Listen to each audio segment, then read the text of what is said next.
A carriage pulls to a stop in front of a grand manor, and the one who steps out of the carriage is none other than the graceful Duke Balderian von Justitia. A butler steps out to receive him, revealing they've been awaiting his arrival, but he just asks for the crown prince. The butler in response reveals he's waiting in his bedroom today rather than his office, and the Duke immediately to be taken to his room. As they approach his bedroom, the butler covers his nose from the strong smell around the area. While the Duke passes a scornful remark between his teeth, "Honestly, this place is unpleasant, no matter when I come." He asks for gloves and the butler passes it to him. Then he orders him to remain there, waiting. Finally he steps into the room and it's just like he expected. Rubbing the back of his neck tiredly, he can't help but think of how tired he is to be summoned every time or having people tail him, just to show him that lewd nonsense. But as he walks he stumbles upon something. He glances down to find a lady lying on the floor and his thoughts spiral. Did she pass out or did Dylan knock her out? But just then, the crown prince's voice rings. "Ah, you're here. My bad, I didn't think you'd arrived already. Why are you staring like that? It's not like it's the first corpse you've seen." He explains that she said his name has appeared so he brought her there. Something about it strikes a familiar chord in the Duke's mind, and he pauses, lost in thought. One day out of nowhere, the name of one's dated partner appears engraved on one's body. It seemed romantic at first glance, but names disregard gender, and sometimes the name of an unwanted person appears, and if the bearer of the name doesn't regularly touch their name's owner, they will die. The prince's voice snaps him out of his thoughts, asking what he's thinking about so hard. Again he explains that she claimed his name appeared on her body and that she'd die if she didn't touch him, so he locked her up for a few weeks to test if it was true, and she really started suffering and died. His sudden laughter fills the room, as he discloses he thought it was a superstition but it's actually real. Isn't that fascinating? The Duke can't help but think he's insane, then he asks if the reason he called him there was to take care of the body, but the prince scoffs at the idea, asking if he really believes he would call him there for something so trivial. Rather, he urges him to come along with him, stating he's left a special gift for him in the next room. They arrive in the room and the prince immediately asks if he can notice that the room is cooler compared to his room. Then he explains that he wanted to show him sooner, however, the fever wouldn't drop so he kept the room cool. Then the prince turns back to him and asks if he can remember the Marquis Pruitt, the man he executed a few years back, that traitor. He reveals he's had his daughter by his side all those time, then he proceeds. "Allow me to introduce you, my toy, Llette." But the prince isn't finished yet, he yanks her up as he continues, stating of course it's not just that he wanted to show him. He brings her to her knees and with his hands resting firm on both her shoulders, he disclosed that her pulse has grown weak for some days now, remarking that she's started wasting away. He pulls a part of her dress exposing her back as he continues, "When I checked her body. Balderian, your name had appeared so I'm giving her to you." He reveals that about 3 days after it showed up, she had a high fever and then couldn't even move her limbs, suggesting it's probably a symptom of the name. "Carry her in your arms, toss her in a wagon, whatever, she's yours now."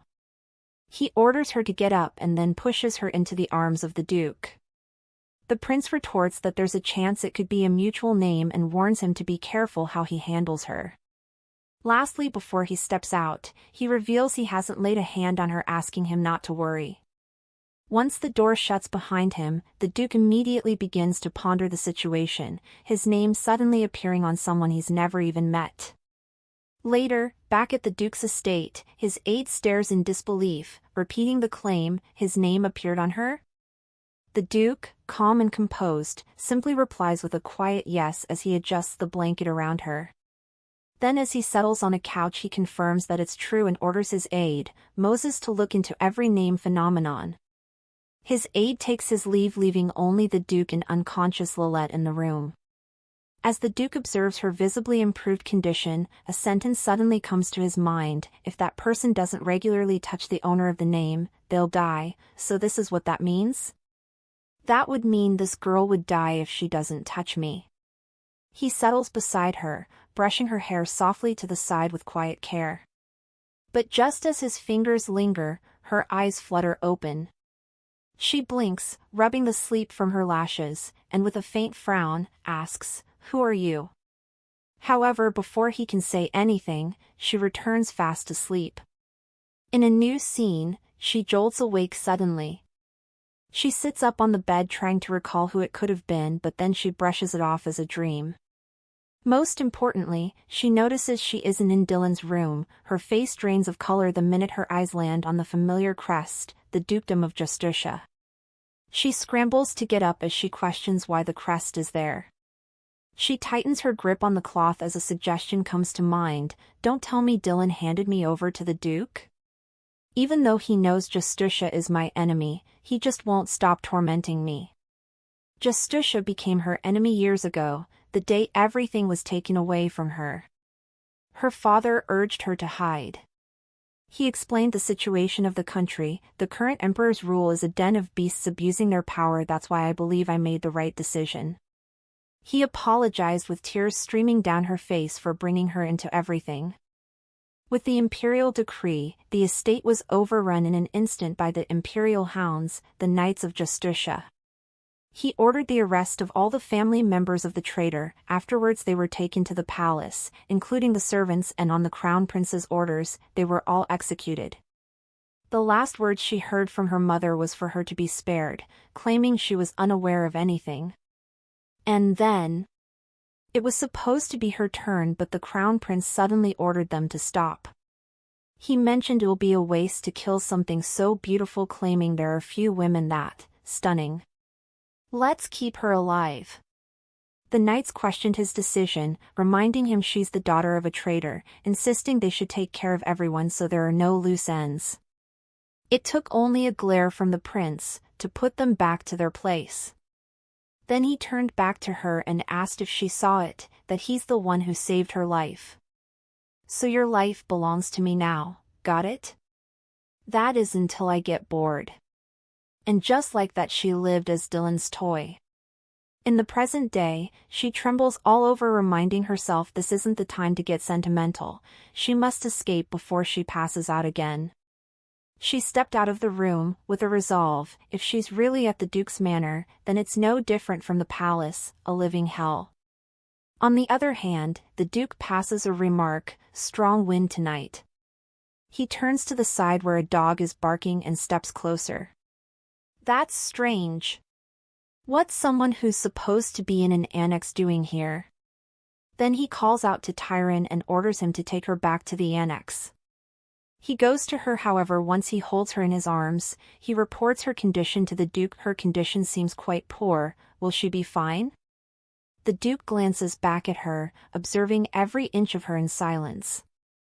Seems like she was wandering the forest all those time. Did she flee barefoot? Well, if she realized this as the Justicia manor isn't only natural. He changed his mind and mentions he'll take her, and he holds her in his arms. He thinks, if I were her, I'd probably hate Justicia too. However, that was an imperial command. Later, she wakes up to the same ceiling and can only wonder why she's there, recalling how she escaped through the forest. But as she lifts her dress to climb down the bed, she goes still. Her 2 legs had been bound with shackles. Just then a voice calmly told her he'd put them on her. He explains that if she ran off in the storm and something happened, it'll be troublesome for him. Immediately she demands to know if he's the master of the house. She comes off the bed gently, demanding that he take the shackles off her that instant. She tells him she doesn't know what he is trying to do, but she can hardly finish her sentence before she collapses into his arms again. Still composed, he simply asks where she plans to go in that state. He loosens the buttons on her dress, revealing his name. As she squirms in his grip, insisting he let go, he calmly tells her he's only trying to help, so she needs to stay still. The next minute, she places both of her hands over her mouth, trying to understand what that ticklish yet frustrating sensation was just now. She snatches her hand away the next moment, yelling for him to let go. Rather, he does the exact opposite. He grabs her hand and pulls her into a hug. Once she goes calm, he finally speaks. I told you it was to help you. Also, he tells her she seems to be mistaken, but he's the owner of the name, which in short simply means, whenever she touches him, her condition improves. He continues and shares that according to his aide's report, there's something called the mutual name phenomenon. He proceeds to explain, it is when within a year of the name appearing on one person it appears on the other person as well, and apparently mutual name manifestation is far more common than one-sided cases. Then he suddenly turns cold. He warns her that whether or not she likes it, she'll be spending this next year with him, because if he were to develop the name after she dies, he does too. He assures her he'll guarantee her safety in return for that year, but she doesn't pay too much attention to that, rather she trembles and her thoughts linger on something underneath. Betraying her racing heart, she asks the Duke if they aren't too close, but the Duke doesn't respond. Instead he notices, despite her saying that, her body is definitely reacting. The symptoms of the name must be irresistible, so much so that even being touched by someone despised can't be refused. Contact between the name manifester and the name owner causes an unusually strong sensation. He makes a deal with her, asking her to just endure it for a year. They're promising to release her if the name doesn't appear on him by then. You'll be free to go wherever you wish. On the floor, she asks if he's really asking her to trust a close aide to the prince, questioning what if it is all a lie, and for the first time he snaps. He asks her not to compare him to the prince and checks to see if she's feeling a little better after he touched her.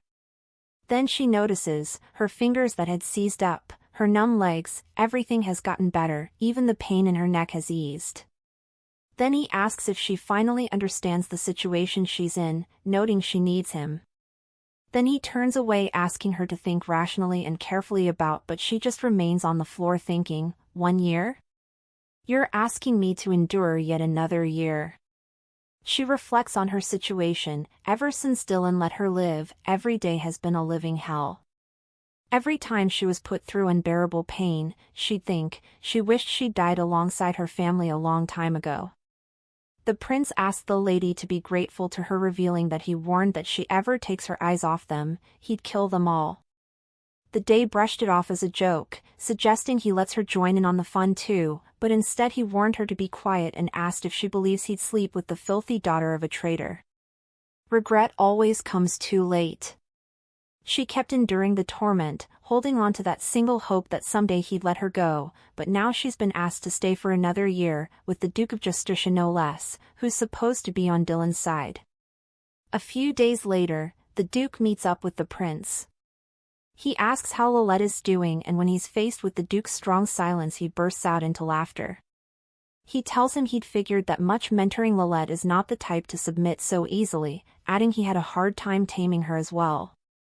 Then he gets serious. He locks eyes with the Duke, asking if he wants some advice.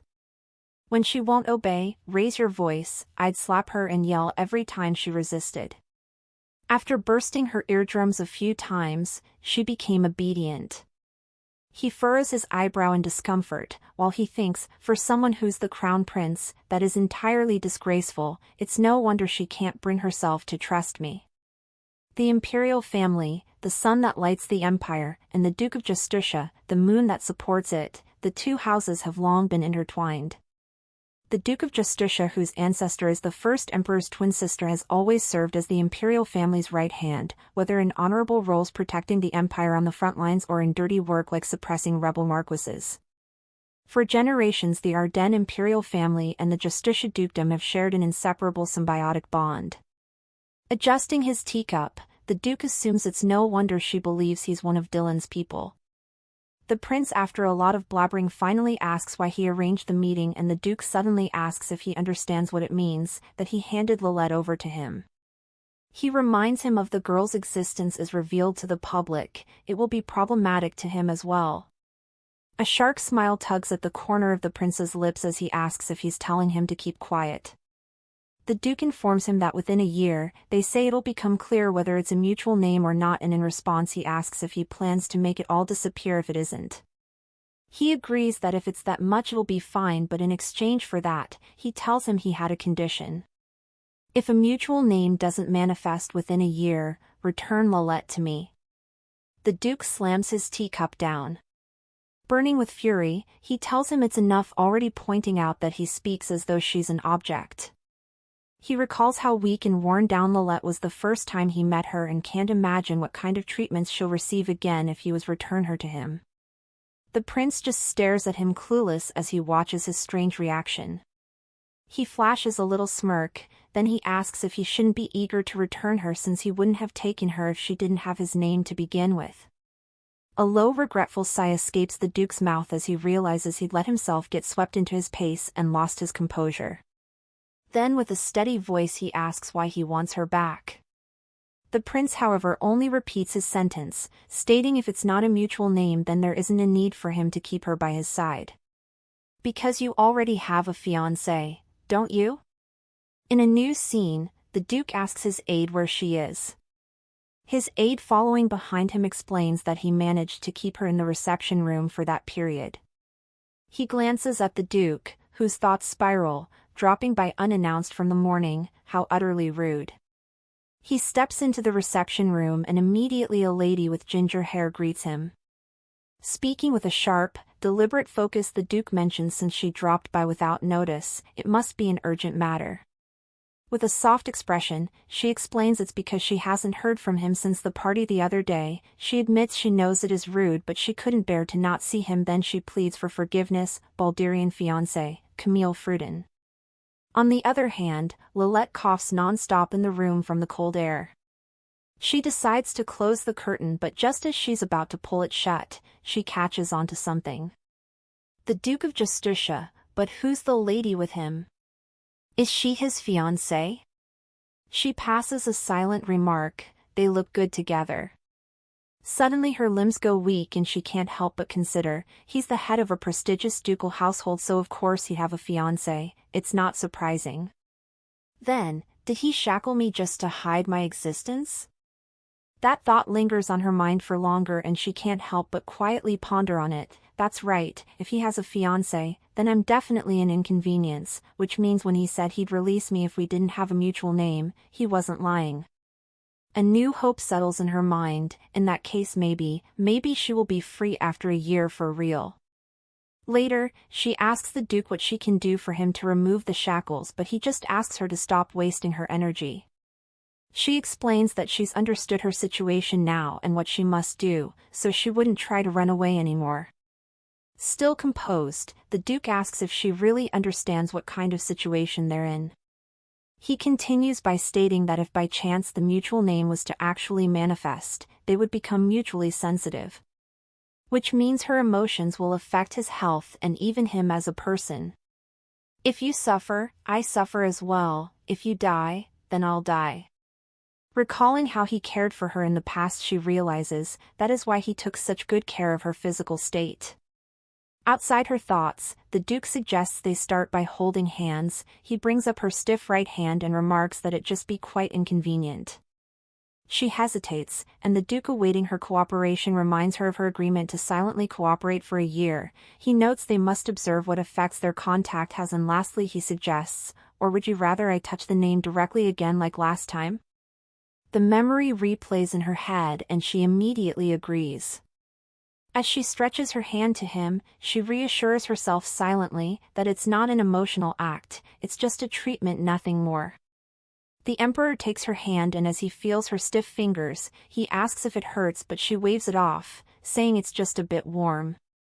Then the Duke points something out, judging from how her fingers are already stiff in just a few days, it looks like he'll need to touch her more regularly. She pulls away just after he finishes speaking, hesitation in her voice as she suggests it might be a bit too much but what she doesn't expect is for him to grab her hand almost immediately and pull her towards him. He grips her hand tightly while she fails to loosen his grip. He asks if they hadn't agreed on it already, noting she stays still until the whole numbness subsides. Even though he's holding only her hand, she feels the weird feeling coming right back while the Duke seems to be thinking of his own thing as well. He suddenly recalls the Emperor's response to his question at that moment. The biggest reason I want her back is because she's beautiful. Well, let's clear, beautiful eyes are just like rose quartz gemstones, don't you think? Rose quartz, now that they're that close, he admits they do seem kind of similar. The Duke shares an observation with her, pointing out that the recovery's slower than when he touches the name directly and she jolts up in an instant. She pushes him away with one hand, and as she stands by the side she questions if that isn't a bit too much. Then the Duke remarks that they've confirmed the effect, so that's fine. He tells her he has plans at noon, then suddenly says, 30 minutes every night. If you comply with this condition without resistance, I'll remove your shackles. From that day on, a few things changed. The sound of dragging chains that used to echo through the room disappeared. A sand glass was placed on the table to measure exactly 30 minutes.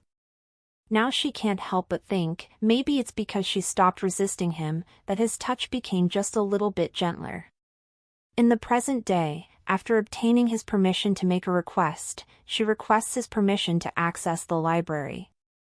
He asks her why, and she tells him she wants to know more about the name phenomenon.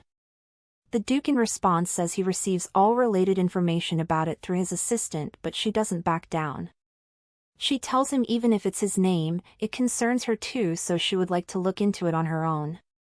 The second reason comes to her mind: being alone in such a huge room is lonely and suffocating, so she wants to go out.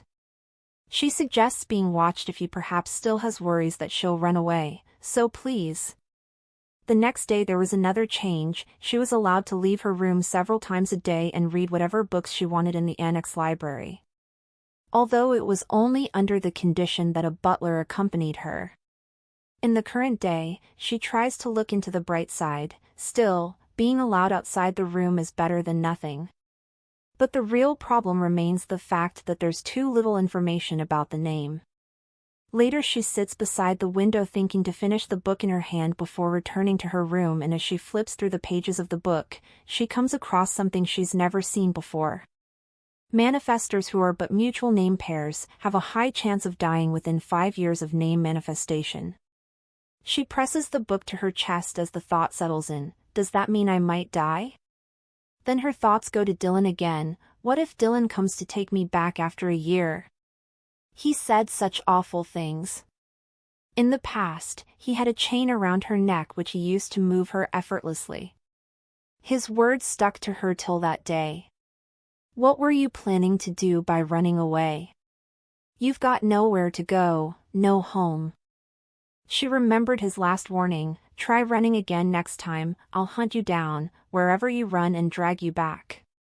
In the present day, she tells herself she can absolutely not let that happen. Even if I have to live the rest of my life being hunted, I will never return to Dylan. Just as she tries to come up with a plan to escape, she's snapped out of her thoughts by two people being playful. She glances out the window, and when she looks down she spots the maids. Then it clicks, the household servants are allowed to walk around the household freely. They can walk around the mansion and memorize escape routes. They have enough freedom to search for documents on the name. On top of that, they earn enough money they can use freely. She concludes that is the only part left for her now, although she doubts the Duke will allow it so easily. Later, she welcomes the Duke back, but he only notices how thin her clothes are and wonders why she only wears such thin clothes. He suggests they go in quickly, but as he follows behind her he can barely focus. She looks like she could collapse any second. Unlike her hands, her legs haven't healed at all. Regardless, he can't help but think it's only natural since they've only been holding hands all night. It can't be helped. He sweeps her off her feet, letting her dangle in the air. Then he tells her it's not just about them holding hands anymore. We'll need to expand the area of contact a bit. He drops her off in the room, and after taking a moment to compose herself, she pleads with the Duke, her voice clear and steady, that he stop doing such things. Then the Duke, his voice steady and calm, responds with a flat, "Why?" Her brows draw into a furrow as she tells him she can walk on her own and doesn't need his help. But the Duke only responds with a calm, almost teasing question, "Are you really sure about that?" Then, slowly lowering himself to his knees, he murmurs that now that he thinks about it, he's never actually seen her walk properly. He admits he was so focused on how inconvenient her hands looked he didn't think to look at her feet.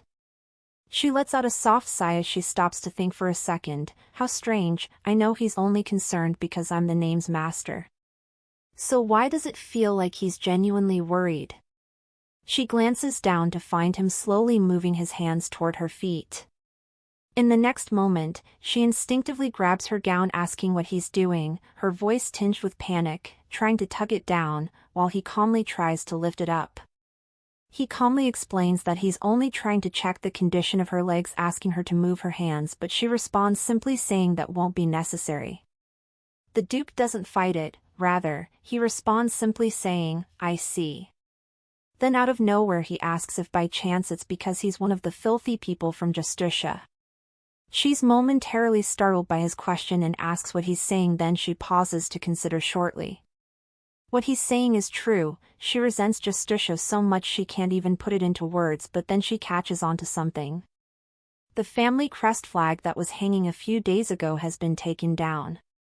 Lost in the moment, she questions what seems like the obvious: was taking down the flag his way of being considerate? Or if he truly did it out of concern for her, but she quickly dismisses those thoughts. Turning back to him, she tells him that's not the issue there, but before she can finish speaking, a pair of strong arms scoops her up without warning, lifting her into the air in one fluid motion. Then with certainty in his voice, he tells her if she's that disgusted then she can wash it off later or something. He ignores her protests entirely, and before she can process what's happening, she finds herself already inside the bathtub. "It's not like I'm asking to touch your feet, I just want to help you walk more comfortably, so why do you always make such a big deal out of everything?" She responds defiantly, reminding him she already said her legs were fine. Yet as he pulls up her gown he scoffs, "Yet you were dragging one leg behind like an injured bird." She responds that she's gotten used to it so it doesn't bother her anymore. Gotten used to it? Is it because of Dylan? She bites her lips bitterly before responding, her voice sharp. She tells him she doesn't owe him an explanation about that. The Duke lets out a sigh before taking her leg, however as he holds it underwater, he notices something unmistakable: she has so many scars. Holding in his anger, he bites down as he questions. "Damn Dylan, what the hell did you do to her?" He clenches his fist in anger, but his gaze softens the moment it lands on trembling Llette. He tries to ask what, but he stops himself mid-sentence once it occurs to him: is she trembling like this because she thinks I'm mad at her? Another trauma caused by Dylan? In a low tone, his voice passing reassurance, he asks her not to worry, saying he isn't angry with her. He pauses to look at her, his gaze lingering on her for a moment too long, and then he leans in, slowly, deliberately. His hands resting firm on each side of the bathtub, he crashes his lips into hers. Their mouths collide, tongues locking in a wet, frenzied rhythm, licking, sucking, tasting, moans spilling between the clash of teeth and heat as they lose themselves in the sheer filth of it. A few minutes later, the Duke, stretching a towel towards her, mentions he's heard she's constantly reading in the library and asks what her goal is. She shares her plan to quietly focus on recovery for the next year, but she has a condition. She asks him to let her work there as a servant. The Duke with a sharp scoff asks if she plans to wander the estate as a servant after the library. "Listen Llette, you're not some guest here to be pampered," he quickly clarifies, but simply responds saying she knows. Then a question comes to her mind: does he even know that the name bearer has a limited lifespan? "That's why I'm clinging to whatever time I have left, and making such a desperate request like this. I want to ask him, but..." She pushes on, she discloses she understands he wants to keep her existence hidden, adding that it's only natural. "But do you really think you can hide it forever?" Looking at the determination in her eyes, he questions if she's saying she wouldn't obey if he refuses. He rubs his head in frustration, questioning why things just had to get so complicated. Somehow he acknowledges to himself that she does have a point. Considering how, if she keeps leaving the annex often, someone's bound to get suspicious, and if anyone other than trusted staff finds out, rumors will spread fast. The fact that she has his name on her and is a survivor of House Pruitt, but if he was to disguise her as a servant, it will be easier to keep her identity a secret. But regardless, they'd be faced with one last problem. Tilting her face to the side, he asks if she doesn't think that face of hers draws too much attention. He finally agrees, but he tells her he has a condition too: if she's going to walk around outside, she'll need more rigorous supervision. The move to the main building was carried out late at night in secret. Though a month has likely gone by since she began living in the annex, as for her luggage, it was just a few clothes that didn't fit her or the season. To hide her identity, she took the name of a maid who once worked in the Pruitt mansion. Breelyn, the head maid, calls as she reveals the room used to be a wine cellar, so it'll need cleaning. As she walks around, the head maid's gaze remains fixed on her, her mind lingering on the fact that she's just a maid, and yet without any process or explanation she was given a private room. She recalls the Duke's words: to make sure she doesn't get caught in anything troublesome. If she looks like she's overdoing it, have her rest, and most importantly, report immediately if anything happens. Also, Breelyn will be coming to my bedroom every night, so don't worry if she's seen walking around without reporting. She goes through her things while the head maid, still caught in her thoughts, concludes no one will think she's just a regular servant. Her being so delicate and graceful, her beauty radiating elegance, and above all to be going in and out of the master's bedroom every night. The head maid comes to a conclusion: she's definitely someone close to the master, while Llette asks what she should wear for tomorrow's duties. The head maid informs her she'll leave at the door in the morning. Also, before she turns away, she discloses she'll be treating her just like any other maid servant to avoid raising suspicions. With that, she retired to bed. Laying there, she could only reflect on how the Duke claimed it was to avoid suspicion, and yet he touched her anyhow he wanted. What just happened? That was a kiss, right? I ended up kissing him back, within thinking. Why did I even do that? And him, what was he thinking when he kissed me? Llette's POV: maybe because the bed was different, but she woke up early, and when she looked around the room again at dawn, it looked even more miserable. Sunlight barely making it in, dust floating all over the room, the old wooden floors creaking ominously. And so a new day began. The head maid gathered all the staff that morning in the servant hall and introduced Breelyn to them afterwards. The head maid began assigning tasking to each of them, but all through she could feel all of them gazing in her direction. Soon it was her turn. The head maid informed her she would be serving the young master tea. She orders Breelyn to come with her so she'll be shown the tea cupboard, and as she trails behind her, leaving the other maids staring, she wonders if it's just her imagination that the atmosphere suddenly turned icy. Just as she'd felt the moment she leaves, a maid takes the opportunity to vent her anger. She questions why it has to be her, noting she's just a newbie, but she gets to serve the young master on her first day. Another maid joins in. She tells her it's because she's pretty, commenting that she looked just like some noble lady, but her comment draws a scoff from her. Then she makes a comment, her voice laced with disdain: she looks like some shabby girl picked off the streets. She concludes she must be aiming to become the young master's mistress or something, noting there's no way she'd let that happen.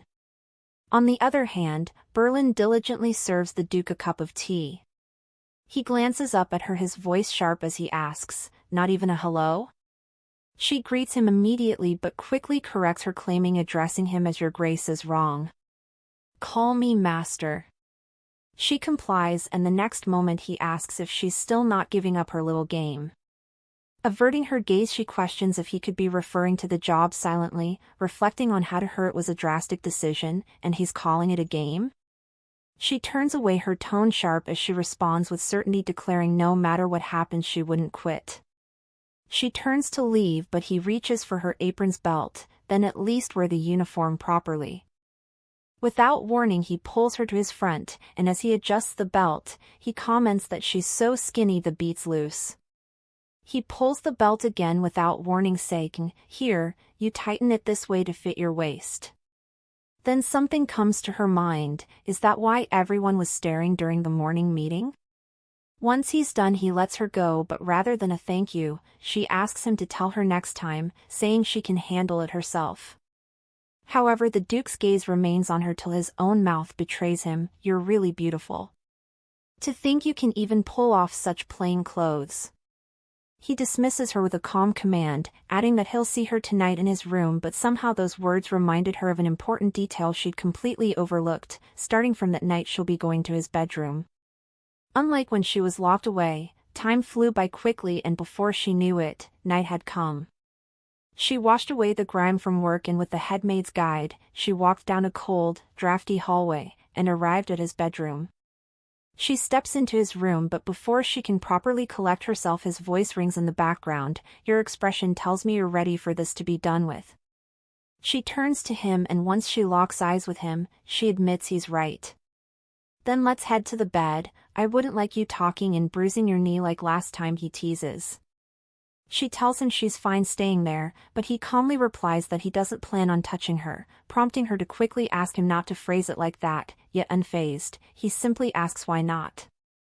She clarifies that he isn't going to be touching her but he just tells her it's the same thing. Ready to get done with it, he walks up to her. He passes her the hourglass and when she asks why he has it, he asks if she doesn't like it, mentoring she was always so fixated on it, "Don't break it." She tries to speak, but before the words can form, she flinches at the sudden chill of his icy fingertips grazing her back as he slowly unbuttons her dress. But it isn't so pleasant on his side, he pauses suddenly as his gaze settles on the amount of scars on her back. What is this? The scene before him pulls him back to the past. When he first met her, he lost his composure in an instant.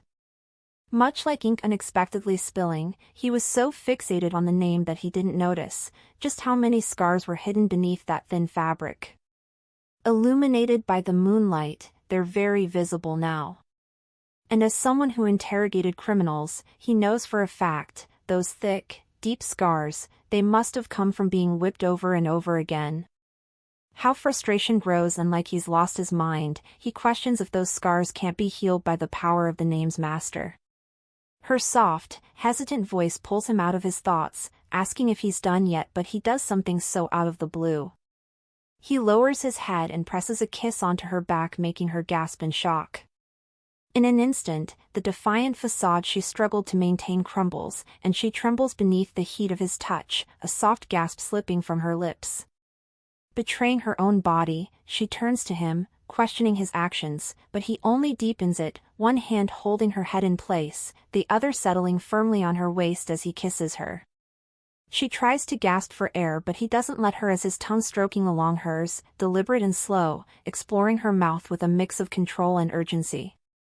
Her mind floods with panic, it feels like her head is bursting with sparks, a chaotic rush of heat and sensation that she can't control or contain. He slips his thumb into her dress, his hand around her chest, feeling it not so delicately. He notices her trembling feels different from before while she again asks him to stop. He doesn't let go, rather he tries to take it further, sliding his hand down below her waist but her limbs give out and just like he'd warned the hourglass crashes to the floor. Taking advantage of the distraction she asks that they stop there that day but as she turns to leave he grabs her hand asking her to wait. He asks if she's going to leave like that. He walks to the other side of the room, picks up a cloth and places it around her. In her room, she ponders on the new thing she learned from her reading in the library about the effects of touching the name. The pain and loss of energy that is caused by the name's manifestation can be healed when the name owner touches the skin but, whenever the name is touched directly it causes sexual pleasure.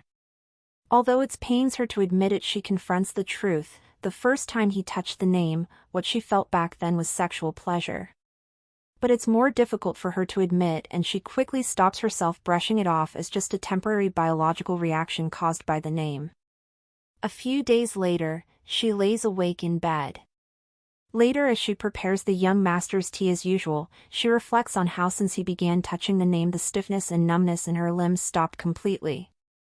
But now she's exhausted in a wild different way.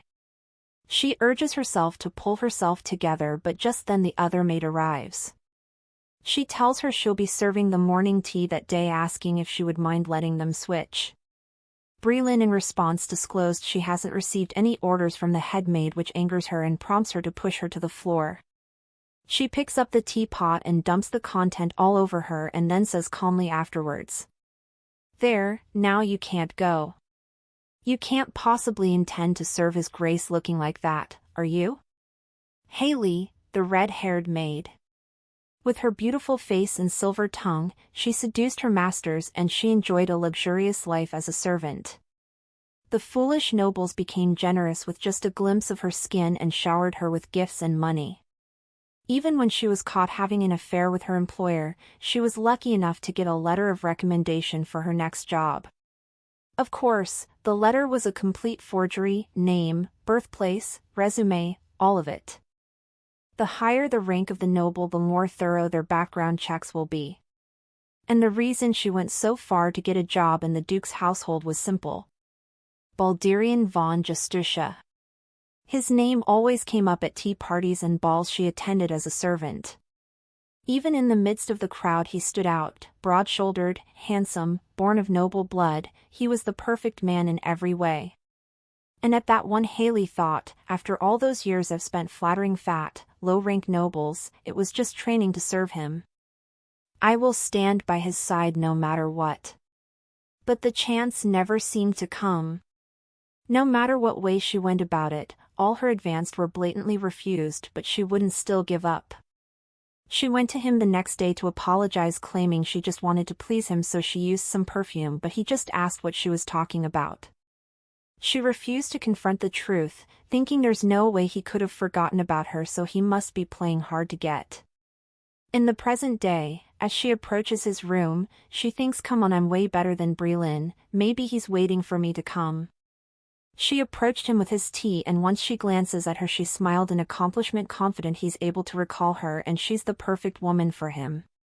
He asked about the maid from yesterday and she reveals she's just filling in for her. He asks why and she responds that she wasn't feeling well apparently, which feels all strange to the Duke since he touched the name the previous night. On the other hand, Breland washes her apron when a maid comes to her introducing herself as Hardly. She hands her a cloth stating her hands must be numb from washing with cold water, and she thanks her. The maid also sympathized with her, revealing in the process how Haley always picks on the new girls.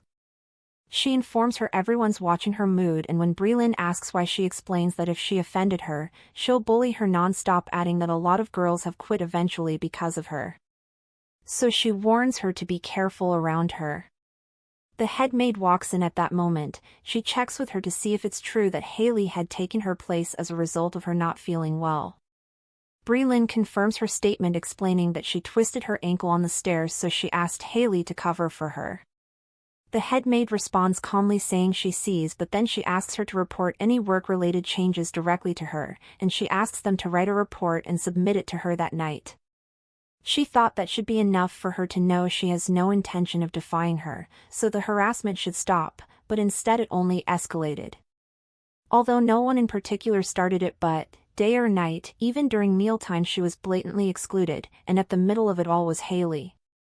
Of course, for her, who has endured Dylan's abuse for several years, that kind of thing felt like nothing but childish games. And yet, why does it make me so angry? Later, as she approaches the Duke's bedroom, she reflects on how she was harassed all day and couldn't even go to the library, not to mention, she didn't even get a moment to think alone. Her contract with him is only for a year, but every day that passes meaninglessly like that feels like a waste. Rather, she finds the time she spends with the Duke more meaningful. She tries to brush it off once the realization sets in, but something even more frightening occurs. She stumbles back in fear, heart racing as she crashes to the ground, only to realize it's a dog. Before she can fully catch her breath, it pads over and starts licking her face and neck, its tail wagging like it's just found a new friend. When she goes calm, her gaze lingers on the dog, her mind questioning if perhaps it belongs to the Duke. It appears big, but it doesn't seem hostile, so she stretches her hand forward, rubbing its head playfully, and scoffs under her breath, "The next moment you pushed me over, now you're acting all cuddly." Then the scene cuts to the Duke, a smirk visible in the corner of his lips as he comments, "How odd." She lifts her gaze, her eyes lingering on the glimpse of his exposed chest beneath the loosely draped robe, while he murmurs that one doesn't usually warm up to people.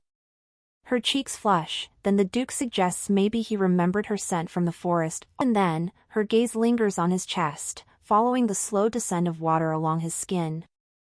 Only when it becomes too much does she turn away sharply, questioning why he's dressed like that to begin with. Then, forcing her thoughts elsewhere, she asks what he means by the forest. Then without hesitation the Duke reveals it was the one who found her when she was nearly frozen to death in the forest, the day she desperately ran into the woods. She asks for his name, and he answers, Common. Her lips curl into a soft smile as she repeats it, Common, and the Duke finds himself pausing, questioning silently, so she can smile like that too? He asks if she's going to remain down there forever, noting he wouldn't be spending 30 minutes on the floor again. As he walks away he reveals he collected the dog from Dylan too, adding back then he was in such terrible shape he could hardly look at him. Glancing back at her he retorts. For some reason, the ones who've been hurt by Dylan all end up here. Trailing behind him obediently she asks how any could hurt him since he's so cute, but the Duke simply asks if she's in a position to be worried about him. Who knows what kind of whim it was. One day out of nowhere he just said he was giving him away. Maybe it was trauma, but at first he was so scared of people that he'd bite if you even reached towards him. Glancing at her his thought spirals. Come to think of it, the dog and Llette are kind of similar. Llette, lost in thought, realizes Canon had gone through the same thing she did. She reflects on how at first she thought the Duke was just like those other men, but everything he's seen from the Duke has been nothing like Dylan. Sure, he's selfish and cold sometimes, but... As she slides down the hand of her dress she wonders why he brought Common there when he could have just handed him off to a person to raise him. Was it a royal decree? She questions. Or did he pity him? Does he pity me too? Is that why he kissed me like that? She's startled out of her thoughts by the Duke, who casually remarks that she seems to have plenty of headspace to think at that moment. His fingers trail down the name while she trembles as the cold of his fingertips brushes against her warm skin. Is it the alcohol? For some reason her expression is really rubbing me the wrong way tonight. She looks like she's being tortured or something, and yet, she was smiling so warmly just moments ago with Common, but the moment I touch her she scowls. The next minute, he grabs her hand and flips her over, leaving her mind racing with questions about what he intends to do next. Thank you for watching. Don't forget to like, subscribe, and leave a comment if you'd like to see part 2.